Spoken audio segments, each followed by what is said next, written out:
एक समय की बात है। पहाड़ों से घिरे एक छोटे से गांव में एक 24 साल का लड़का रहता था। उसका नाम मार्को था। मार्को के मन में हमेशा बहुत सारे विचार आते रहते थे।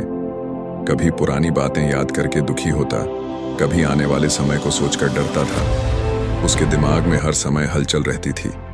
वह ठीक से सो नहीं पाता था और मुस्कुराना भी भूल गया था। एक दिन उसे पता चला कि दूर पहाड़ों में एक गांव है जहां एक बहुत समझदार बूढ़े बाबा रहते हैं। लोग कहते थे कि वह बाबा पहले शहर में डॉक्टर की तरह लोगों के दिमाग और दिल की परेशानियां ठीक करते थे। उन्होंने बहुत लोगों को सिखाया था कि मन को शांत कैसे रखा जाए। अब वह शहर की भाग दौड़ छोड़कर प्रकृति में शांत रहते थे और आने वालों को रास्ता दिखाते थे। मार्को को उम्मीद हुई। उसने सोचा, शायद बाबा मेरी भी मदद कर सकते हैं। वह कई दिनों तक चलता रहा और आखिरकार उस गांव में पहुंचा। वहां उसने एक छोटा सा हरा भरा घर देखा। घर के बाहर बाबा आंखें बंद करके शांति से बैठे थे। मार्को ने धीरे से कहा, बाबा, मेरा मन बहुत परेशान रहता है, बहुत सारे विचार आते हैं। मैं शांति चाहता हूं, क्या आप मेरी मदद करेंगे? बाबा मुस्कुराए और बोले, तुम शांति ढूंढने आए हो? ठीक है, पहले एक छोटा काम करो। बाबा ने एक गिलास में पानी पूरी तरह ऊपर तक भरा और कहा, इस गिलास को गांव के किनारे तक ले जाओ और वापस आओ, लेकिन ध्यान रखना, एक भी बूंद नहीं गिरनी चाहिए। मार्को थोड़ा हैरान हुआ, लेकिन मान गया।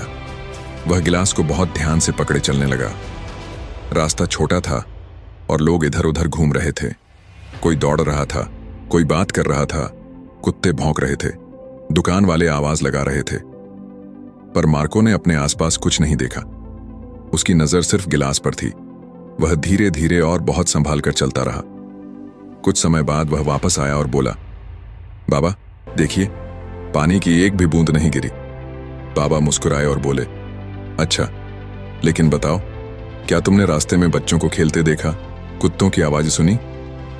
मार्को ने कहा, नहीं बाबा, मैंने कुछ नहीं देखा, बस पानी पर ध्यान था।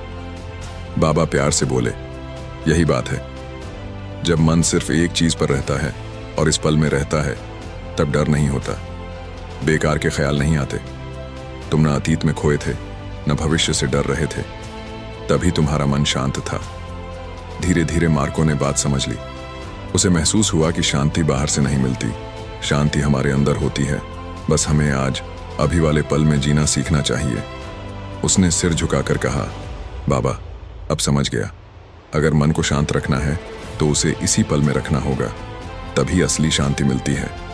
सूरज ढल रहा था, पक्षी अपने घर लौट रहे थे।